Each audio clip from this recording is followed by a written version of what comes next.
Hello everyone, welcome to the official YouTube channel of zenith academy. আমি Shantanu sir. আজকে আরও একটা নতুন ভিডিও নিয়ে এলাম। তো আজকে অ্যাকচুয়ালি যে ভিডিওটা করছি এটা একটা সিরিজের একটা পার্ট। ক্লার্কশিপ মেন্সের ইংলিশ এবং বেঙ্গলির যে সিরিজটা শুরু হচ্ছে, তো তারই একটা ভিডিও এটা। আজকে আমি রিপোর্ট রাইটিং নিয়ে ডিসকাস করব। থরলি আমি ব্যাপারটা তোমাদের বোঝাবো। পিএসসি ক্লার্কশিপে কীভাবে রিপোর্ট লিখতে হবে, কতটা সময় তোমরা পাবে, কিভাবে অল্প সময় নিজেদের তৈরি করবে, টাইটেল কীরকম হওয়া উচিত, কন্টেন্ট কী থাকবে, এভরিথিং উইল বি দেয়ার। তো সব কিছুই এই ভিডিওর মধ্যে থাকবে। তো তোমরা পুরো ভিডিওটা একটু ভালো করে দেখো, হয়তো একটু লেন্দি হতে পারে। আমি চেষ্টা করছি যতটা ডিটেলে বোঝানো যায় আমি তোমাদের বোঝাবো, ঠিক আছে? আর একটা ব্যাপার, তোমাদের যদি আরও ইনফরমেশন দরকার হয় বা আমাদের যে আপডেটগুলো আছে কিংবা কোনো ক্লাসের লিঙ্ক বা মেটেরিয়াল, আমাদের একটা গ্রুপ আছে, অফিসিয়াল হোয়াটসঅ্যাপ গ্রুপ। তো সেই গ্রুপের লিঙ্কটা আমি দিয়ে রাখবো তোমার ডিসক্রিপশন বক্সে। তোমরা সেই লিঙ্কে ক্লিক করে গ্রুপটা জয়েন করতে পারো। সেখানেও তোমরা কিছু কোয়েশ্চেন আনসারও পাবে, প্লাস কিছু যদি আমি টপিক দিই সেগুলো আমি মাঝে মাঝে শেয়ার করি, ঠিক আছে? আর বেঙ্গলি এবং ইংলিশের ক্লাস চলছে, অ্যাডমিশন চলছে অনলাইন অফলাইন ক্লার্কশিপ মেন্সের জন্য। তো যারা যারা ইন্টারেস্টেড তারা কন্ট্যাক্ট করতে পারো। আমি ডিসক্রিপশন বক্সে হোয়াটসঅ্যাপ নাম্বার দিয়ে রাখবো। তো চলো আমরা আজকে শুরু করি। আমাদের আজকের টপিক হচ্ছে রিপোর্ট রাইটিং। তো রিপোর্ট রাইটিং দেখো, রিপোর্ট বলতে আমরা বেসিক্যালি কী বুঝি? রিপোর্ট মানে হচ্ছে, আমরা যদি এটাকে রিপোর্টকে ডিফাইন করি, রিপোর্টের ডেফিনেশন বলি, তাহলে আমরা কি বলতে পারি? A report is a systematic well organized document which defies an analysis, a subject or a problem, and has a specific purpose to inform the readers and influence them subtly. তার মানে report বলতে basically কি বোঝায়? যেখানে একটা well organised এবং systematic writing, যেখানে আমাদের কিছু ইনফরমেশন দেওয়া হয়। স্পেশালি রিপোর্ট, ধরো নিউজ পেপার রিপোর্ট যেগুলো হয়, রিপোর্ট অফ ইভেন্টস বা অ্যাক্সিডেন্টস, স্পোর্টস নিউজ আছে, পলিটিক্যাল নিউজ আছে। এই রিপোর্টগুলো আমরা পড়ি কেন? আমাদের অবজেক্টিভ কি, আমাদের ইন্টেনশনটা কি? To collect as much information as possible, তাই না? আমরা নিউজ পেপার পড়ি এই জন্যই যে আমাদের চারিদিকে কি ঘটছে, এই ঘটনাগুলো জানার জন্য আমরা রিপোর্ট পড়ি। তার মানে রিপোর্ট হওয়া উচিত ইনফরমেটিভ, ঠিক আছে? ইনফরমেটিভ এবং কম্প্যাক্ট। কেন কম্প্যাক্ট, কেন কনসাইজ? বিকজ আমরা কিন্তু বেশি বাড়িয়ে চাড়িয়ে লেখা পড়তে আমাদের ভালো লাগে না, কারণ আমরা শুধুমাত্র ইনফরমেশন চাইছি। কোনো একটা জায়গা, ধরো একটা কোনো ট্রেন অ্যাক্সিডেন্ট হয়েছে, তো এই যে ট্রেনের অ্যাক্সিডেন্ট হয়েছে, তো এর সম্বন্ধে যখন আমরা রিপোর্ট পড়বো, আমাদের মাথায় কি থাকবে, আমাদের ইন্টেনশন কি, অবজেক্টিভ কি, যে ট্রেনটা কোন কোন ট্রেনের সঙ্গে অ্যাক্সিডেন্ট হয়েছে, কোথায় হয়েছে, কি কারণে হয়েছে, হওয়ার পরে কি হয়েছে, কজন মারা গেছে, কজন ইনজিওর্ড হয়েছে, তাই না? তো তারপরে রেস্কিউ টিম এলো বা পুলিশ যেই আসুক, তারা কি কি স্টেপ নিল, এর জন্য অন্য কেউ দায়ী কিনা, এই যে ব্যাপারগুলো কিন্তু আমাদের মাথার মধ্যে থাকে। তার মানে আমরা যখন রিপোর্ট লিখবো, তোমাকে মনে রাখতে হবে তুমি একটা রিপোর্টার, তুমি কিন্তু রিডার নও, তুমি একটা রিপোর্টার। তাহলে তোমাকে কিন্তু রিডারের পয়েন্ট অফ ভিউ থেকে জিনিসটাকে ভাবতে হবে যে তুমি যদি রিডার হতে, তুমি কোনটা পছন্দ করতে, ঠিক আছে? কোন জিনিসগুলো পড়তে চাইতে, এইটা ভেবে লিখতে হবে কিন্তু। এই ইভ্যালুয়েশনটা, সেলফ ইভ্যালুয়েশনটা দরকার, নাহলে রিপোর্ট ভালো তুমি লিখতে পারবে না, ঠিক আছে? তো রিপোর্ট সবসময় কম্প্যাক্ট হবে। আর আমাদের ক্লার্কশিপের যে রিপোর্টটা দেওয়া হবে, এটা তোমাকে নিউজ পেপার রিপোর্ট বা রিপোর্ট অফ ইভেন্ট আসবে। জেনারেলি বিসিএস ছাড়া অন্য কোনো পরীক্ষাতে তোমার নিউজ পেপার রিপোর্ট ছাড়া অন্য কিছু আসে না। অন্য কিছু আসে না মানে একটাই আছে, যেটা হচ্ছে এডিটোরিয়াল। তো এডিটোরিয়াল সাধারণত এই সমস্ত পরীক্ষায় আসে না। তো এডিটোরিয়াল নিয়ে আজকে আমি আলোচনা করছি না, আজকে নিউজ পেপার রিপোর্ট নিয়ে পুরো স্ট্রাকচার নিয়ে আমি আলোচনা করব। তো আমাদের হাতে আছে রিপোর্টের জন্য আমাদের মার্কস হচ্ছে কত? 15, ঠিক আছে? 15 মার্কস আছে আমাদের ক্লার্কশিপ মেন্সে। আর আমাদের হাতে আছে তোমার 1 ঘন্টা, 1 আওয়ার। 1 ঘন্টার মধ্যে আমাদের লিখতে হচ্ছে 3টে ইংলিশ, মানে রিপোর্ট, ট্রান্সলেশন, প্রেসি, আবার বাংলাতেও 3টে। তার মানে আমাদের টোটাল 6টা লিখতে হবে 1 ঘন্টায়। তার মানে আমরা যদি হিসেব করে দেখি, একটায় আমরা 10 মিনিট করে পাচ্ছি, ঠিক আছে? আমরা একটা লেখার জন্য 10 মিনিট পাচ্ছি। খুব ইম্পর্টেন্ট কিন্তু এই টাইম ম্যানেজমেন্টটা। এবার তুমি যদি দেখো ভালো করে, 10 মিনিটও তোমার হাতে নেই, কারণ তোমাকে লিখে অ্যাটলিস্ট 3 মিনিট কিন্তু, আমি মিনিমাম টাইম বলছি, 5 মিনিট হলে ভালো হয়, 3 মিনিট হলেও অন্তত তোমাকে রাখতে হবে রিচেক করার জন্য, কারণ অনেক ছোট ছোট ভুল হবে যেগুলো তুমি আরেকবার যদি দেখো তাহলে সেই ভুলগুলো তুমি রেকটিফাই করতে পারবে, তোমার মার্কসটা আরও বাড়বে। ঠিক আছে, তার মানে আমি ধরে নিতে পারি আমাদের হাতে মোটামুটি 9 মিনিট করে আমাদের হাতে সময় থাকবে একটা লেখা লেখার জন্য। এবার এই 9 মিনিট তোমাকে ডিভাইড করতে হবে কোথায় কত দেবে। কোনোটায় হয়তো প্রেসিতে বেশি লেগে 11 মিনিট লেগে গেল, তাহলে তোমাকে রিপোর্টে না টাইম কমাতে হবে, কারণ 1 ঘন্টার বেশি তুমি তো সময় পাবে না, তাহলে 1 ঘন্টার মধ্যে আমাকে এত কিছু লিখতে হচ্ছে। ঠিক আছে, তো এটা আমাদের মাথায় রাখতে হবে কিন্তু। তাহলে আমি রিপোর্টের জন্য ধরে নিতে পারি আমার হাতে 9 মিনিট আছে, তাহলে এখন থেকে তোমাকে 9 থেকে 10 মিনিটের মধ্যে প্র্যাকটিস করতে হবে। কিন্তু যারা একদম নতুন স্টুডেন্ট, যাদের মানে রাইটিংয়ের অভ্যাস নেই অনেক দিন, তাদের আমি বলবো এখন টাইম ম্যানেজমেন্ট না করে এখন আগে লেখাটাকে ঠিক রাখো, আস্তে আস্তে টাইমটাকে কমাবে। এখনই টাইম ম্যানেজমেন্ট করতে গেলে লেখা ভুল হবে কিন্তু। আর যারা অলরেডি প্র্যাকটিস করছো তারা 9 মিনিটে লেখার চেষ্টা করো। ঠিক আছে, এইবার 9 মিনিটে লিখতে গেলে আমাদের কিছু কিছু ব্যাপার, কিছু কিছু ট্রিক আমাদের ফলো করতে হবে। যেমন টাইটেলের ক্ষেত্রে আমাদের কিছু ওয়ার্ড মনে রাখতে হবে, যে ওয়ার্ডগুলো আমরা টাইটেলে ইনস্ট্যান্ট বসাতে পারবো, ভাবতে হবে না। ইন্ট্রো আমাদের কিছু মনে রাখতে হবে, কনক্লুশন কিছু মনে রাখতে হবে, কিছু কিছু টার্ম মনে রাখতে হবে যেইগুলো আমাদের রিপোর্ট লেখার ক্ষেত্রে কাজে লাগবে। কারণ ওই 9 মিনিটের মধ্যে যদি আমি বেশি ভেবে লিখতে চাই তাহলে কিন্তু আমার আর লেখা যাবে না। আর একটা জিনিস সবাইকে মাথায় রাখতে হবে, যদি পাস করতে হয় you have to attempt all the questions. 6টা কোয়েশ্চেনেরই তোমার আনসার দিতে হবে, কিন্তু কোনো একটা ছাড়া যাবে না। তো যেমনই হোক যেভাবেই হোক 6টা তোমাকে লেখার অভ্যাস করতেই হবে। ঠিক আছে, একটা ছাড়লেই কিন্তু তোমার ওখানেই মার্কস কমে যাবে। এটা মাথায় রেখে সবাই প্র্যাকটিস করবে। যাই হোক, তাহলে আমাদের রিপোর্টের জন্য 15 নাম্বার থাকছে। যদিও এখানে ওয়ার্ড লিমিট কিছু সেরকম বলা থাকে না, ডাব্লিউবিসিএসে যেরকম 200 নাম্বার থাকে, তো আমি ধরে নিতে পারি 15 মিনিট আর কত লেখা যাবে, 120 থেকে 150-র মধ্যে আমাকে লিখতে হবে। তবে যেটাই লিখবে রিপোর্টটা কমপ্লিট করে আসবে আর চেষ্টা করবে রিপোর্ট শেষে লেখার। আচ্ছা, এটা হলো আমাদের রিপোর্টের ডেফিনেশন। এবার তাহলে আমরা সবসময় এই রিপোর্টগুলো ইনফরমেটিভ ওয়েতে লিখবো, মানে ইনফরমেশন দেবো, বেশি ন্যারেটিভ ওয়েতে লিখবো না কিন্তু। বেশি বাড়ালে রিপোর্ট তোমার কিন্তু মেন ইনফরমেশনগুলো মিস হয়ে যাবে। ঠিক আছে, আচ্ছা, এবার আমরা রিপোর্ট রাইটিংয়ে কিছু ফিচার দেখবো। ঠিক আছে, কী কী জিনিস রিপোর্টের মধ্যে থাকা উচিত। যেমন বলছে দেখো, নাম্বার 1-এ কি বলছে, facts are used as far as possible to keep the report objective. Factual হতে হবে রিপোর্টটাকে, কিন্তু মানে তোমার যেরকম আছে সেই ফ্যাক্টগুলোকে কিন্তু মেনশন করতে হবে। বেশি, এই যে বললাম, বেশি বানিয়ে লিখতে গেলে, বেশি জিনিসটাকে ডেসক্রাইব করতে গেলে তাহলে কিন্তু রিপোর্টটা তোমার মেন অবজেক্টিভ থেকে বেরিয়ে যাবে, রিডারের পড়তে ভালো লাগবে না। এই যে বললাম রিডারের ইন্টেনশন কী, ওই ওই জিনিসগুলো জানা, তাহলে যেগুলো রিডার জানতে চাইছে সেইগুলোর ওপর তোমাকে হাইলাইট করতে হবে। ঠিক আছে, এটা মাথায় রাখবে সবসময়।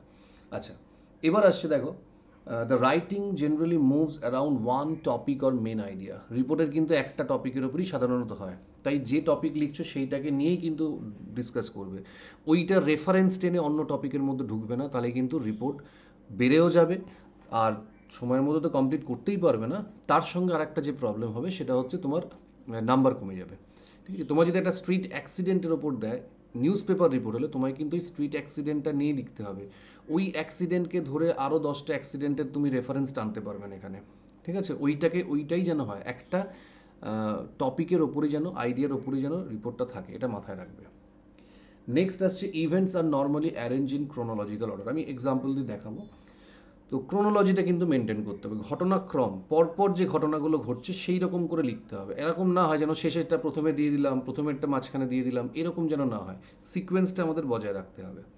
ঠিক আছে, এইটা কিন্তু একটু মাথায় রাখতে হবে। নেক্সট হচ্ছে তোমার action verbs are use. Generally ওই বি ভার্ব, হ্যাভ ভার্ব এগুলো আমরা একটু কম ইউজ করব, প্রয়োজন হলে করা যায়, কিন্তু যতটা চেষ্টা করবো অ্যাকশন ভার্বগুলোর ইউজ করার। ঠিক আছে, অ্যাকশন ভার্ব মানে জানো যেগুলো গো, কাম, ডু, এই ধরনের যে ভার্বগুলো আছে যেগুলো অ্যাকশন বোঝায়, মুভমেন্ট বোঝায়, এইগুলোকে আমরা ইউজ করব বেশি। The impersonal passive voice and reported speech are often used. তো প্যাসিভ ভয়েসটাকে আমরা ইউজ করব, চেষ্টা করব। প্যাসিভ ভয়েস মানে হচ্ছে যেমন ধরো এই যে বললাম, ধরো এরকম একটা বলি, দা এত করোড় ওয়াজ লুটেড। ঠিক আছে, robbed, robbers robbed or looted, এত করোড় না বলে এত করোড় ওয়াজ লুটেড, এরকম করে প্যাসিভে লেখার চেষ্টা করবে এগুলো। আর স্পিড যেটা আছে, এই ধরনের রিপোর্টে আমরা ডাইরেক্ট স্পিচ ইউজ করতে পারি। কিছু কিছু ডাইরেক্ট স্পিচ, ধরো কোনো আই উইটনেসের থেকে তুমি রিপোর্ট কালেক্ট করলে, মানে কিছু ইনফরমেশন কালেক্ট করলে, বা ধরো কোনো অফিসার ইনচার্জ সেখানে গিয়ে বলে, বা ব্যাংক রবারির ক্ষেত্রে ব্যাংকের ম্যানেজারের স্টেটমেন্ট। তো এই স্টেটমেন্টগুলো আমরা দিতে পারি, but don't make your report statement centred, মানে পুরোটাই যেন স্টেটমেন্টের ওপর বেস করে না হয়, ঠিক আছে? নিচে থেকে কিছু লিখতে হবে, কিন্তু স্টেটমেন্ট একটা দুটো তোমরা ওখানে ইউজ করতে পারো, কোটেশন অবশ্যই দিয়ে করবে। নেক্সট হচ্ছে দেখো, reports are generally written in past tense and timeless present tense. তো রিপোর্ট যেহেতু ঘটনা হয়ে গেছে তার বিবরণ দেওয়া হচ্ছে, সাধারণত এটা পাস্ট টেন্সে হয়। তবে আবার মনে রাখবে, ডেসক্রিপটিভের অ্যাজ সাচ কোনো রুল হয় না, ঠিক আছে? এরকম কোনো হার্ড অ্যান্ড ফাস্ট রুল নেই। এরকম যদি হয়, আজকেই ঘটনাটা ঘটেছে, তুমি আজকে রিপোর্ট বানাচ্ছ, সেক্ষেত্রে কিন্তু পাস্ট প্রেজেন্ট দুটোই হতে পারে।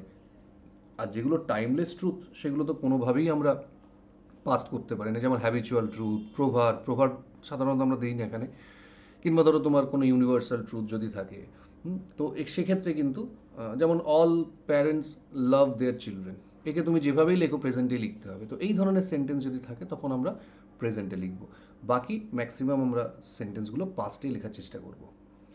অবশ্যই ডিপেন্ড করছে সিচুয়েশন কী আছে। আচ্ছা, নেক্সট বলছে দেখো, clear and concise language and shorter sentences are used for clarity. এই রুলটা সবার ক্ষেত্রে অ্যাপ্লিকেবল। হ্যাঁ, ক্লিয়ার অ্যান্ড কনসাইজ ল্যাঙ্গুয়েজ, তোমার লেখা যত কম্প্যাক্ট হবে, যত লুসিড হবে, ক্ল্যারিটি যত ভালো থাকবে, তত কিন্তু রিডারের পড়তে ভালো লাগবে, ঠিক আছে? আর রিডার যত তাড়াতাড়ি পড়ে বুঝতে পারবে, তত তোমার লেখার প্রতি তার অ্যাট্রাকশন বাড়বে। এবার এখানে তোমার রিডারকে এক্সামিনার, তুমি রিপোর্ট লিখছো, তোমার রিপোর্ট কিন্তু কোনো রিডার পড়ছে না, এক্সামিনার পড়বেন। এবার একটা কথা সবসময় মাথায় রাখবে, huge number of candidates qualify করেছে, যারা প্রত্যেকে মেন্স দেবে। তো সেক্ষেত্রে কিন্তু অত কপি চেক করা, ইটস টু ডিফিকাল্ট। তো সেই জন্য তোমায় কিন্তু লেখার মধ্যে কোনো অ্যাম্বিগুইটি রাখা যাবে না, কোনো হেজিনেস থাকবে না, একদম ক্লিয়ার কাট লিখতে হবে, সহজ সরল ভাষা ব্যবহার করে, যাতে এক্সামিনার একবারে পড়েই বুঝতে পারে। না হলে কিন্তু তোমার মার্কস কাটবে, ঠিক আছে? এটা সবসময় মাথায় রাখবে, একদম সিম্পল লুসিড ল্যাঙ্গুয়েজ দেবে, কোনো ঘোরানো পেঁচানো শব্দ বা সেন্টেন্সের ব্যবহার করবে না। আর শর্টার সেন্টেন্স ইউজ করবে, কারণ রিপোর্ট, এই ধরনের রিপোর্টগুলো সাধারণত ছোট সেন্টেন্সে ব্যবহার করা হয়। ছোট সেন্টেন্স ব্যবহার করার একটা বেনিফিট হচ্ছে, লেখাগুলো আমরা যেটা বলতে চাইছি সেই স্টেটমেন্টগুলো আমরা সহজে বোঝাতে পারি। কিন্তু যখনই সেন্টেন্স অনেক লেন্দি হয়ে যাবে, তখন কিন্তু অনেক সময় মিসপজিশন অফ ওয়ার্ডস বা ফ্রেজ এগুলো হলে, পার্টিসিপেল এদিক ওদিক হয়ে গেল, তখন পুরো মানেটা পাল্টে যাবে, বা এত বড় সেন্টেন্স পড়ে বুঝতে অনেক সময় সমস্যা হয়। তাই চেষ্টা করবে ছোট ছোট সেন্টেন্স ইউজ করার, যাতে সহজে পুরো বোঝা যায়। এবার কিছু কিছু সেন্টেন্স প্রয়োজন হলে, যদি মনে হয় খুব সহজভাবে লেখা যাচ্ছে, তখন তোমরা লিখতে পারো, A report may include personal comments or interpretation in conclusion. তাহলে রিপোর্টের ক্ষেত্রে সাধারণত মনে রাখবে, স্টাফ রিপোর্টার যে রিপোর্টগুলো লেখে সেগুলোতে পার্সোনাল কমেন্ট সাধারণত থাকে না, কিন্তু অনেক সময় লোকাল করেসপন্ডেন্ট বা স্পেশাল করেসপন্ডেন্টের উপর রিপোর্ট লিখতে দিতে পারে। তো সেক্ষেত্রে কিন্তু আমরা কিছু কিছু জায়গায় পার্সোনাল কমেন্টের ইউজ করতে পারি, তবে স্টাফ রিপোর্টার থাকলে এগুলো দেবে না। এবার তোমার মনে হচ্ছে কিছু কমেন্ট হয়তো করার প্রয়োজন এই রিলেটেড, তখন তুমি কারোর ডাইরেক্ট স্পিচ ইউজ করে দেবে। ধরো এরকম দিলে, যেরকম কমিশনার সেড, বা ধরো তুমি বললে যে আই উইটনেস সেড, এই ধরনের যদি কিছু থাকে সেইগুলো দিয়ে করবে, তাহলে সুবিধা হবে, ঠিক আছে? নিজে থেকে কখনো করবে না। আর রিপোর্টে কখনোই কোনো লেখার ক্ষেত্রে আই আর ইউর ব্যবহার একদম করবে না, এইটাকে কিন্তু সবসময় অ্যাভয়েড করবে, ঠিক আছে? These are the features for report writing. এই রিপোর্টের এই ফিচারগুলো আমাদের একটু মাথায় রেখে লিখতে হবে, ঠিক আছে? চলো নেক্সট আমরা যাই। যেমন দেখো, আমি দুটো এক্সাম্পল তোমাদের দিচ্ছি, একটুখানি দেখে নেবে জাস্ট। এই যে আমি ক্রোনোলজি বললাম, কিভাবে তোমরা লিখবে। যেমন ধরো, 16 people from a marriage party were killed in a nightmarish accident on the Mumbai Pune express highway when the jeep in which they were traveling rammed into a trailer early on Sunday. দেখো, এইটা কিন্তু অনেকটা বড় সেন্টেন্স, কিন্তু এই বড় সেন্টেন্সটা বুঝতে কারোর অসুবিধা হবে না। এত বড় সেন্টেন্স হলেও সেন্টেন্সটা কিন্তু তোমার বুঝতে অসুবিধা হবে না, কোনো রকম এখানে অ্যাম্বিগুইটি নেই, কিন্তু স্পষ্টভাবে বোঝা যাচ্ছে। তো যদি তুমি দিতে পারো, তুমি এরকম করে দিতে পারো। না হলে তুমি এরকম 16 পিপল থেকে হাইওয়েতে তুমি দিয়ে ফুল স্টপ দিলে, দ্য অ্যাক্সিডেন্ট অকার্ড ওয়েন দিয়ে, এবার তুমি এই লাইনটা দিতে পারো, ঠিক আছে? তো এটা ডিপেন্ড করছে তুমি কীভাবে লিখতে পারবে। এখানে দেখো, এই যে নাইটমেরিশ অ্যাক্সিডেন্ট, এই টার্মগুলো আমাদের একটু মনে রাখতে হবে, যেগুলো এই ধরনের রিপোর্টে আমরা ইউজ করতে পারি। এখানে কিছু টেকনিক্যালিটিস আছে রিপোর্টের ক্ষেত্রে, কিছু ল্যাঙ্গুয়েজ আছে, ওয়ার্ড আছে, এইগুলো আমাদের একটু মাথায় রাখতে হবে। যেমন দেখো এখানে আমরা কিন্তু কোলাইডের নাম হলো র্যামড বলছি, র্যামড ইনটু। এই ধরনের শব্দগুলো যত ব্যবহার করতে পারবে রিপোর্টেড স্ট্যান্ডার্ডটা তত ইমপ্রুভ করবে, ঠিক আছে। তারপর দেখো the overloaded tracks jeep got stuck in the rear axle of the trailer with 14 wheels.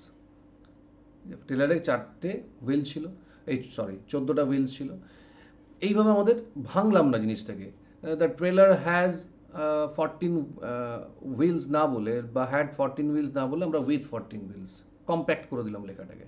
And was dragged for 6 kilometres, passive voice use করছি, as the trailer driver did not realise what had happen. দেখো এই যে একটা ক্রোনোলজিটা maintain করেছি, প্রথমে বলছে accident হলো, আগে তো আর এই ঘটনাটা কেউ দেখেনি, লোকে আগে অ্যাক্সিডেন্টটা দেখেছে, তারপর তার কেন হয়েছে সেটা খুঁজে বার করছে। তাহলে আমরা প্রথমে অ্যাক্সিডেন্টের কথাটা বলে দেখো, এবার আমরা সেটাকে ডেসক্রাইব করছি সিকোয়েন্স ওয়াইজ। তো এই সিকোয়েন্সগুলো কিন্তু মনে রাখতে হবে। এটা যেমন একটা অ্যাক্সিডেন্টাল রিপোর্ট। এবার ধরো কোনো একটা ডেসক্রিপটিভ টপিকের ওপর কিছু দিল, যেমন এখানে দেখো, the inside of the building was beautiful, there was a faint smell of pine needles, Christmas lights were everywhere, wreaths were hung outside every door, an elaborate Christmas tree sat right in the middle. The tree was decorated with precious ornaments, ঠিক আছে। আর কি দেওয়া আছে, হ্যাঁ, figurines, and on the very top there was a golden star. তাহলে দেখো description যেটা দেওয়া, যেটা একটা ডেকোরেশনের ডেসক্রিপশন দেওয়া হচ্ছে, একদম প্রথম থেকে আমরা শেষ পর্যন্ত দেখো সিকোয়েন্সে মেনটেন। এখন টপটা দেখো একদম শেষে আছে, আমরা বটম থেকে টপের দিকে যাচ্ছি, তো পরপর আমরা সিকোয়েন্সটা মেনটেন করেছি। তো চেষ্টা করবে সিকোয়েন্স মেনটেন করে লেখার। আমি দুটো জাস্ট এক্সাম্পল তোমাদের দিলাম, পেপার পড়লে তোমরা নিজেরাই বুঝতে পারবে। আচ্ছা, এবার আসি আমরা ইউজ অফ প্যাসিভ ভয়েস, খুব ইম্পর্টেন্ট।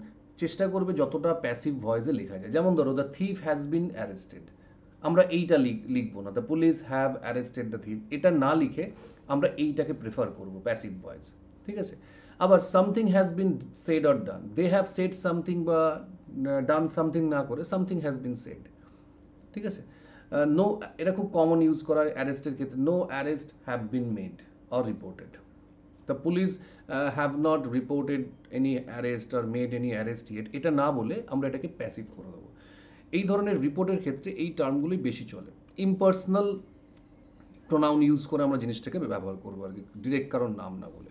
আর সবসময় মনে রাখবেন রিপোর্টের ক্ষেত্রে পার্সোনাল ইনফরমেশন দেওয়া যায় না। তোমার যদি শুধুমাত্র বলে write a report or draft a report on a road accident, তুমি কিন্তু যে রোড হোক, যে রোডের নাম হোক, বা যার সঙ্গে যে গাড়ির সঙ্গে হচ্ছে, সেটা লোকাল হতে পারে, মেল হতে পারে, যাই হোক, যে কোনো কিছু, বাস হতে পারে, তো তার কিন্তু কোনো নাম দেওয়া যাবে না, ABC XYZ এরকম করে দিতে হবে, কোনো রকম ইনফরমেশন প্রোভাইড করা যাবে না। প্লেসের জায়গা তো তোমরা ABC XYZ দিয়ে করবে, আমি প্লেসের ব্যাপারটাও বলছি। তার সঙ্গে তোমাদের একটা জিনিস মনে রাখতে হবে, যদি এবার পয়েন্টসে তোমাকে বলে দেয় অমুক লোকালের সঙ্গে অমুক লোকালের অ্যাক্সিডেন্ট হয়েছে, অমুক রোডে হয়েছে বা অমুক স্টেশনের কাছে হয়েছে, তখন কিন্তু তোমাকে সেইগুলো সব মেনশন করতে হবে, তখন তুমি কোনো ইমাজিনারি নেম ইউজ করতে পারবে না, ঠিক আছে, এটা মাথায় রাখতে হবে। আচ্ছা, নেক্সট আছে avoid informal or colloquial language, যেটাকে আমরা স্ল্যাং বলি। কোনো রকম ইনফর্মাল ল্যাঙ্গুয়েজের ইউজ করবে না, যেটা আমরা এখন অনেক সময় করি। যেমন দেখো আমরা এখানে ইউজ করছি কুল, ব্লাস্ট, ঠিক আছে, এইগুলো অ্যাকচুয়ালি স্ল্যাং, মানে পার্টিকুলার একটা গ্রুপ অফ পিপল এগুলোকে ইউজ করে, সবার ক্ষেত্রে এই মানেগুলো আলাদা নয়, মানে এক নয়। তো আমরা দেখো এখানে কুলের জায়গায় আমরা লিখছি ওয়াজ আ হিউজ সাকসেস, কিংবা ব্লাস্টের জায়গায় লিখছি এনজয়েড দেমসেলফ। কখনো এই ধরনের চিল, কুল, গাই, এই যে ওয়ার্ডগুলো আমরা ইউজ করি না, তো এইগুলো কিন্তু ইউজ করবে না রিপোর্টের ক্ষেত্রে, ঠিক আছে, এটা মাথায় রাখবে। আচ্ছা, নেক্সট দেখো, আমি তোমাদের কিছু টাইটেল বলে দিচ্ছি, জাস্ট কিছু স্যাম্পল তোমাদের দেখাচ্ছি, এইগুলো তোমাদের কাজে লাগবে, খুব ইম্পর্ট্যান্ট। সবসময় আমরা শর্ট এবং ক্যাচি ওয়ার্ড ইউজ করার চেষ্টা করব, কারণ রিপোর্টের মেন জায়গাটাই হচ্ছে টাইটেল, হেডলাইন্স। হেডলাইন্সের উপর ডিপেন্ড করেই কিন্তু একটা রিডার তোমার রিপোর্টটা পড়বে। If the headlines are attractive, the reader will মানে show their interest in reading the report. কিন্তু যদি খুব ডাল হয়, এমন একটা টাইটেল দিলে বা হেডলাইন দিলে যেটা একদমই ডাল, ভালো লাগছে না, তাহলে কিন্তু তোমার রিপোর্ট যত ভালোই হোক কেউ পড়বে না। তাই হেডলাইন্সটা কিন্তু খুব ভালো করে দিতে হবে। এবার ওই অল্প সময়ের মধ্যে হেডলাইন্স ভাবা কিন্তু খুব ডিফিকাল্ট ব্যাপার। তাই তোমাদের বলছি আগে থেকে একটু প্রিপারেশন নিয়ে যাবে, যে এই রিপোর্টের তো কিছু পার্টিকুলার টাইপ আছে, তো এই টাইপের রিপোর্ট হলে আমরা এই ধরনের টাইটেলগুলো ইউজ করতে পারি, ওই টাইপের হলে আমরা ওই ওয়ার্ডগুলো ইউজ করতে পারি। এটা আগে থেকে প্রিপারেশন নিয়ে গেলে তোমাদের কিন্তু ওই সময় ভাবতে হবে না বেশি, ইনস্ট্যান্ট তুমি লিখতে পারবে। ঠিক আছে? তো দেখো, যেমন আমরা সবসময় একটা শর্ট ওয়ার্ডের ইউজ করবো, যেমন অ্যাক্ট, টেক অ্যাকশন বা ডু সামথিং, এইগুলো না বলে আমরা অ্যাক্ট ইউজ করতে পারি টাইটেলে। তুমি কিন্তু রিপোর্টের বডির মধ্যে এটা ইউজ করতে পারো, কোনো অসুবিধা নেই, কিন্তু রিপোর্টের যখন টাইটেল বা হেডলাইন্স দেবে তখন কিন্তু এই ওয়ার্ড ইউজ করবে। যেমন ধরো food crisis, government to act. এই যে মনে রাখবে, টু কথাটার মানে হচ্ছে ফিউচার। ঠিক আছে? Future action. কখনো কোনো কাজ করা হবে এই সেন্সে আমরা উইল টুইল দেবো না, কিন্তু এখানে আমরা টু দেবো। রিপোর্টের টাইটেলে গ্রামাটিক্যাল যে আমরা রুলসগুলো বা অর্ডার সেগুলো মেনটেন করার দরকার হয় না, কোনো টাইটেলেই দরকার হয় না। গভর্নমেন্ট টু অ্যাক্ট মানে হচ্ছে গভর্নমেন্ট এবার অ্যাক্ট করবে আর কি, এখনো কিছু করেনি। যেমন আমরা বলি our PM to meet mister অমুক, কারোর সঙ্গে দেখা করতে যাবে, তো সেক্ষেত্রে আমরা কিন্তু টু দিয়ে করবো, তখন ফিউচার অ্যাকশন হলে। উইল, গো বা আর গোয়িং এগুলো কিছু দেবো না, কিন্তু ইজ গোয়িং এগুলো দেবো না। তাহলে food crisis, government to act. কিন্তু আমরা যদি লিখতাম গভর্নমেন্ট টু টেক অ্যাকশন, বড় হয়ে যেত, তাই এটাকে আমরা ছোট করে দেবো। আবার এড খুব কমন দেখবে এখন ইউজ হয়, মিলিটারি অর ফিনান্সিয়াল হেল্প বা টু হেল্প। হেল্পের সেন্সে আমরা হেল্প না লিখে এড ইউজ করি, যেমন village under water, need more aid for survival. ঠিক আছে? অ্যাট্রাকটিভ টাইটেল দিতে হবে। এবার এইগুলো দেখো পুরোটা আমি ক্যাপিটালে দিয়েছি, তোমরা যদি মনে করো যে ফার্স্ট লেটারগুলো ক্যাপিটালে দেবে, আর্টিকেল, প্রিপোজিশন, কনজাংশন ছাড়া, সেটাও তোমরা দিতে পারো। আচ্ছা, এক্স কথাটা মানে অ্যাবলিশ হয়ে যাবে, যেমন সিটি বাস সার্ভিসেস এক্সড, বন্ধ হয়ে গেছে। স্টপ না করে আমরা এই ওয়ার্ডগুলো, এই টেকনিক্যাল ওয়ার্ডগুলো আমাদের একটু জানতে হবে রিপোর্টের ক্ষেত্রে। ব্যান মানে প্রোহিবিশন, কোনো কিছুকে বন্ধ করে দেওয়া, যেমন new ban on specific drugs. ঠিক আছে? তাহলে স্পেসিফিক ড্রাগের ওপর নতুন কিছু ব্যান এসছে, মানে নিষেধাজ্ঞা এসছে। প্রোহিবিশন বললে অনেকটা বড় হয়ে যেত। আবার দেখো কিছু বুম, বুম মানে হচ্ছে সাডেন ইনক্রিজ, অনেকটা বেড়ে যাওয়া, ফ্লারিশ হয়ে যাওয়া, যেমন sudden boom in automobile industry, sales hike. হঠাৎ করে অটোমোবাইল ইন্ডাস্ট্রি গ্রো করে গেছে, প্রচুর বিজনেস দিচ্ছে, সেই জন্য সেল বেড়ে গেছে। আচ্ছা, ফুয়েল, ফুয়েল মানেও কোনো কিছুকে মানে উত্তক্ত করে দেওয়া, রাগিয়ে দেওয়া, এই সেন্সে। প্রোভাইডস রিজন ফর গ্রোথ, এই সেন্সে আমরা ব্যবহার করতে পারি। কি গ্রোথ? অ্যাঙ্গার, প্রোটেস্ট, এগুলো। হ্যাঁ? যেমন ধরো new government policy fuels union anger, গভর্নমেন্টের নতুন পলিসি করেছে, কর্মচারীদের মধ্যে মানে ক্ষোভ তৈরি করেছে আর কি। ঠিক আছে? ডুও মানে দুজন লোককে একসঙ্গে আমরা ডুও বলি, যেমন disable duo row across Atlantic. দুটো মানে ডিসেবল মানে আমরা যাকে বলি হ্যান্ডিক্যাপ, সবসময় মনে রাখবে হ্যান্ডিক্যাপ কথাটা এখন আর ইউজ করা হয় না, তো ডিসেবল বা ফিজিক্যালি ডিসেবলড আমরা বলতে পারি। তো এই তারা তোমার অ্যাটলান্টিক ক্রস করেছে, তারা ফিজিক্যালি ডিসেবল। তো ডিসেবল পিপল বললে শুনতে ভালো লাগবে না টাইটেলের ক্ষেত্রে, সেই জন্য এই ধরনের ক্যাচি ওয়ার্ডগুলো ইউজ করবো। ক্লেম মানেও দেখবে খুব কমন এটা word, to cause the loss of, কোনো প্রাণহানি হলে আমরা তখন ক্যাজুয়ালিটিসের ক্ষেত্রে আমরা ক্লেম বলি, যেমন violence storm at XYZ claims 5 people. তো টাইটেলে কিন্তু আমরা প্রেজেন্ট টেন্স ইউজ করতে পারি, সবসময় পাস্ট টেন্স দিতে হবে তার কোনো মানে নেই, প্রেজেন্টও দেওয়া যায়। আবার ধরো মুভ, স্টেপ টুয়ার্ডস আ পার্টিকুলার রেজাল্ট, কোনো একটা দিকে এগিয়ে যাওয়া রেজাল্টের দিকে, যেমন পিএমস move for a corruption free society, that means PM is going to take some steps to make the society free from corruption. তো এই এত বড় জায়গাটাকে আমরা ছোট করে দিলাম। তো রিপোর্টের টাইটেল 5টা 6টা 7টা ওয়ার্ডের মধ্যে লেখা যেতে পারে, প্রেসির মতো 2 থেকে 4টে ওয়ার্ডের মধ্যে লিখতে হবে, তার কোনো মানে নেই, but whatever you write it must be catchy. ঠিক আছে? আই প্লিজিং, যেন রিডারদের ভালো লাগে, সেই জন্য তুমি নিজেকে একটা রিডার হিসেবে দেখে তারপর পড়বে, তাহলে সুবিধা হবে। ঠিক আছে? তো এই টাইটেলগুলো আমি বলে দিলাম। এবার আসি আমরা ফরম্যাটটার দিকে, স্ট্রাকচারটার দিকে। তো দেখো, প্রথমে আমরা রিপোর্টে যেটা দেব, আমি নিউজ পেপার রিপোর্টের কথা বলছি, প্রথমে একটা টাইটেল দেব, মানে হেডলাইন। সবসময় মনে রাখবে হেডলাইন দিয়ে কখনো আন্ডারলাইন করবে না, এটা অনেকের অভ্যাস আছে, হেডলাইন দিয়ে আমি জাস্ট একটা আন্ডারলাইন করলাম, এটা কিন্তু করা যাবে না। জাস্ট আমরা এখানে টাইটেলটা লিখব। টাইটেলের ব্যাপার আমি আগে বলে দিয়েছি। এবার এখানে দেখো, সাধারণত যদি কোনো অ্যাক্সিডেন্টের রিপোর্ট হয়, এই ধরনের রিপোর্টের ক্ষেত্রে আমরা স্টাফ রিপোর্টারই লিখছি, তাহলে বাই এ স্টাফ রিপোর্টার।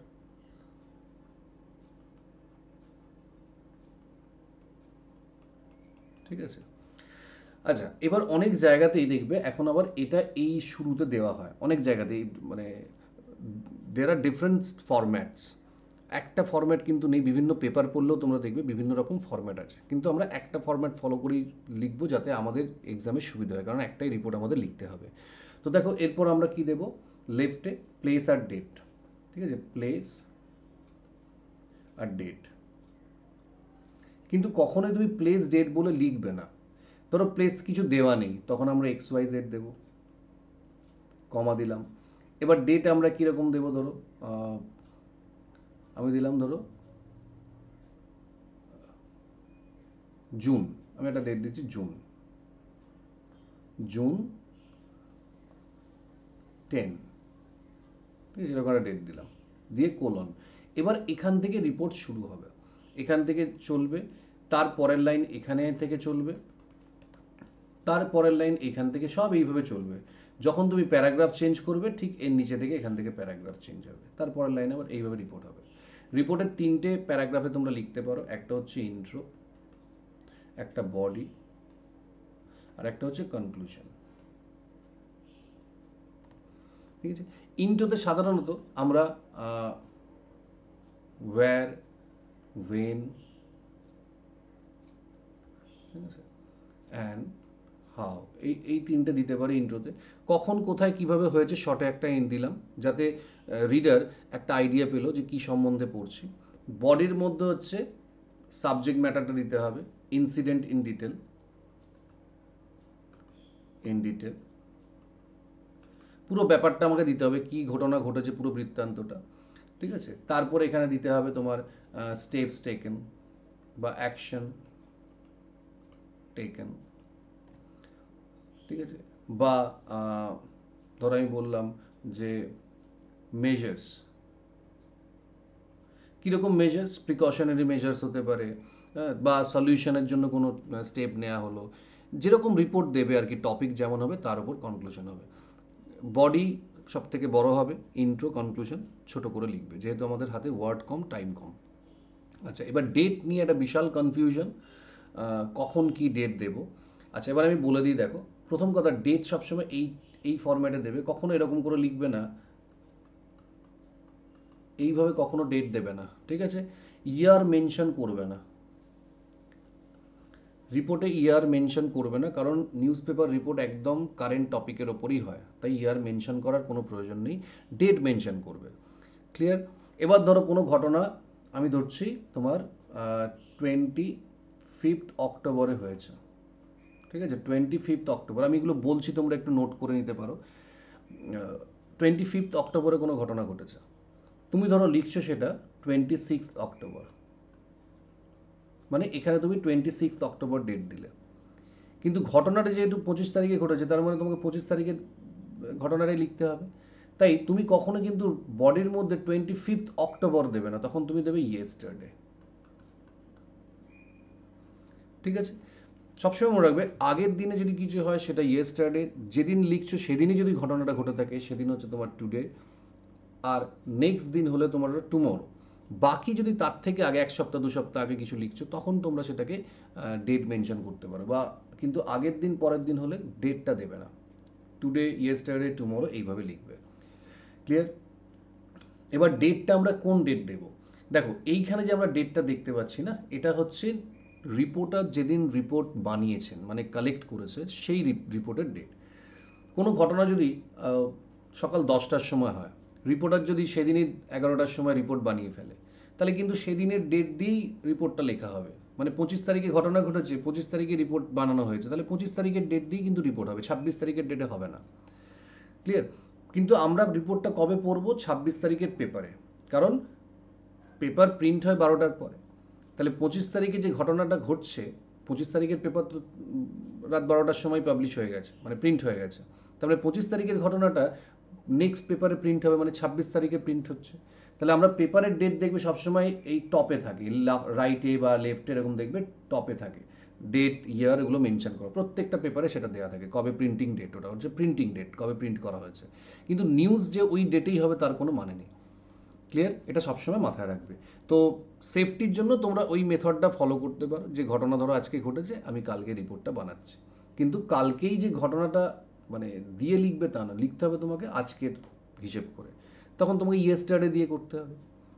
বুঝে গেলাম কি বললাম? সাধারণত চেষ্টা করবে সকালে যদি মর্নিংয়ের মধ্যে কোনো ঘটনা ঘটে সেটাকে ওই দিন দিয়েই লিখতে পারো, কোনো অসুবিধা নেই, বাট ইয়ারটা দেবে না। হলো। নেক্সট আসছি দেখো প্লেসে। প্লেস তোমার এখানে কিছু মেনশন করা নেই, তুমি এক্স ওয়াই জেড এবিসি দেবে, কোনো ঝামেলা নেই। বাট এরকমও তো হতে পারে যে তোমাকে একটা প্লেস মেনশন করে দিল, ধরো বললো যে আমি একটা ইমাজিনারি প্লেস বলছি, ধরো ধরো আমি বললাম যে শিমুলতলা, দুর্গাপুরে শিমুলতলা বলে একটা জায়গা আছে, সেখানে একটা ঘটনা ঘটেছে, দুর্ঘটনা ঘটেছে, তার উপরে একটা রিপোর্ট লিখতে দিচ্ছে। তখন তুমি কি লিখবে? তখন কিন্তু এইখানে সবসময় চেষ্টা করবে, মানে চেষ্টা নয়, সবসময় লিখবে এখানে বড় জায়গাটা, যেটা পপুলার প্লেস। মানে এখানে তুমি কিন্তু দুর্গাপুর লিখবে, শিমুলতলা নয়। শিমুলতলাটা বডির মধ্যে থাকবে, মানে বড় জায়গাটা এই স্ট্রাকচারে থাকবে ডেটের আগে, ছোট জায়গাটা বডির মধ্যে থাকবে। কারণ ছোট জায়গার নাম কিন্তু সবাই নাও জানতে পারে, বা শিমুলতলা ধরো অনেক হয়তো দেখা গেলো সমগ্র পশ্চিমবঙ্গে হয়তো 10টা 15টা শিমুলতলা আছে, ঠিক আছে? তো সেক্ষেত্রে কারোর পক্ষে বোঝা সম্ভব না, কিন্তু রিপোর্ট আমরা সবসময় কনসাইজভাবে লিখব। সেই জন্য সবসময় চেষ্টা করবে বড় জায়গা এখানে, যেমন ধরো কলকাতার মানিকতলায় কোনো ঘটনা ঘটলো, তাহলে আমরা কলকাতাটা এখানে দেবো, মানিকতলাটা এখানে দেবো। এইটা কিন্তু মাথায় রাখবে সবসময়, ডেট আর প্লেসের ব্যাপারটা একটু মাথায় রেখে লিখবে। ইম্যাজিনারি জিনিস এক্স ওয়াই জেড এবিসি দিয়ে করবে, কোনো নাম মেনশন করবে না যদি না বডিতে মানে পয়েন্টসে দেয়া থাকে। এটা হলো একটা তোমার রিপোর্ট। এটা লিখছে কি? তোমার বাই এ স্টাফ রিপোর্টার। এবার এখন অনেক সময় কী করছে, স্ট্রাকচারগুলো না চেঞ্জ করে দিচ্ছে। ধরো এরকম বললো যে তোমার পাড়ায় একটা ব্লাড ডোনেশন ক্যাম্প অর্গানাইজ করা হয়েছে, তোমার লোকাল ক্লাব, তো সেইটা নিয়ে তুমি একটা রিপোর্ট লিখো। তখন কিন্তু তুমি যেটা লিখবে সেটা সেটা কিন্তু তোমার স্টাফ রিপোর্টার হবে না, ঠিক আছে? এটা কিন্তু আর আমরা স্টাফ রিপোর্টার দিতে পারবো না, কারণ এই তোমার পাড়ার কোনো ঘটনার জন্য তখন কিন্তু স্টাফ রিপোর্টার লেখে না, তখন আমরা কিন্তু এখানে দিতে পারি বাই এ লোকাল করেসপন্ডেন্স।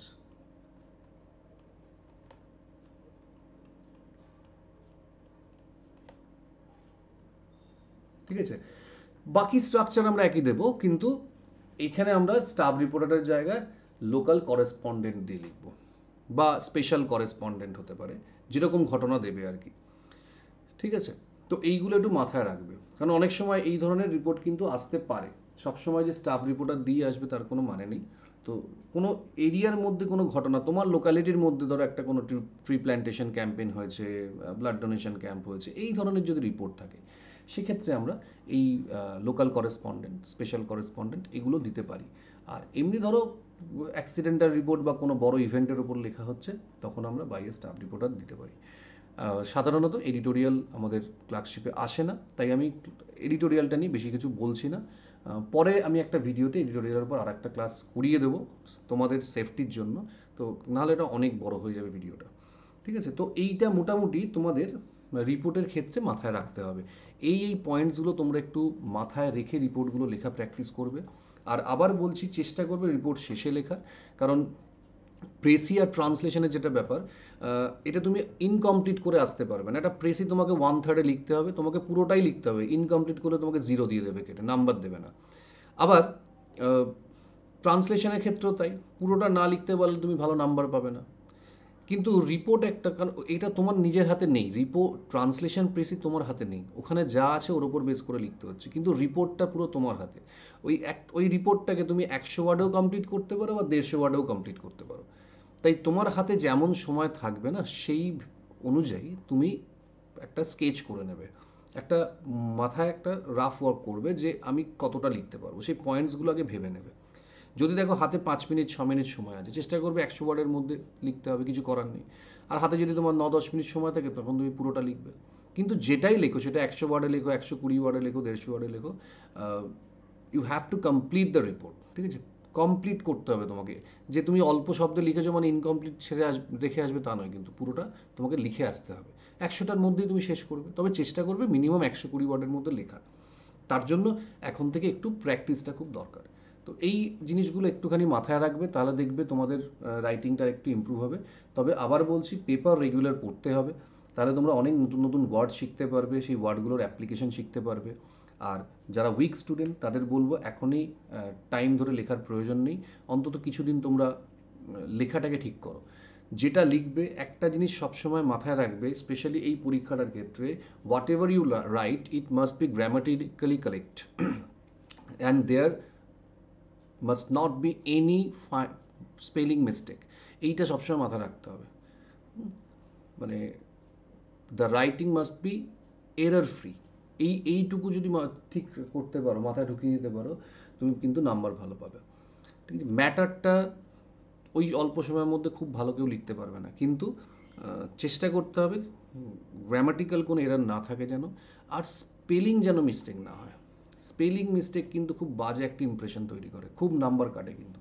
তো সেই জন্য যে স্পেলিংগুলো তুমি লিখতে গিয়ে দেখছো, চেক করতে গিয়ে যে তোমাদের প্রবলেম হচ্ছে, সেই স্পেলিংগুলোকে চেষ্টা করো বারবার লিখে লিখে লিখে লিখে মনে করা। কিছু কিছু স্পেলিং আমাদের খুব ভুল হয়, দেখবে, যেমন দেখবে স্পেশালি আমাদের বিগনিং স্পেলিং খুব ভুল হয়, আমরা ডবল এন না দিয়ে ডবল জি দিয়ে দিই অনেকে। তারপরে দেখবে রাইটিংয়ে অনেকে আমরা ডবল টি দিয়ে দিই, হ্যাঁ, WRITING না লিখে WRI দিয়ে দিই। তো এই কিছু কিছু স্পেলিং তোমরা নিজেরা লিখলেই বুঝতে পারবে যে তোমাদের এই স্পেলিংগুলো খুব ভুল হচ্ছে, তো এইগুলোকে তোমাদের ঠিক করে নিতে হবে। তো এগুলো একটু মাথায় রাখলে আশা করি তোমাদের রিপোর্ট রাইটিংটা ইম্প্রুভ হবে। তারপর তো নেক্সট আরও কিছু ক্লাসে আমি কপি চেকিংয়ের ওপর তোমাদের ক্লাস করাবো, যে কীভাবে কপি চেকিং হয় বা কোন কোন ভুল স্টুডেন্টরা করছে, সেগুলো স্টেপ বাই স্টেপ আমি করাবো, এই সিরিজের মধ্যেই থাকবে। তারপরে ট্রান্সলেশন, প্রেসি, এগুলো সবই করাবো, একটার পর একটা করাবো। ঠিক আছে, তো আজকের ক্লাসটা এটুকুই। যদি ভালো লাগে ক্লাসটা, অবশ্যই কমেন্ট করে তোমরা জানাবে কেমন লাগলো, সেটাও জানাবে। ভালো লাগলে বন্ধুদের সঙ্গে শেয়ার করো, যাতে সবাই জানতে পারে যে ক্লার্কশিপের ক্লাস এখানে হচ্ছে, তারাও অন্তত ইউটিউবের ভিডিওগুলো তারা দেখতে পারবে, তাদেরও হেল্প হবে। ঠিক আছে, তো আজকের জন্য এটুকুই। নেক্সট ক্লাসে আবার দেখা হবে নতুন আরেকটা ভিডিও নিয়ে।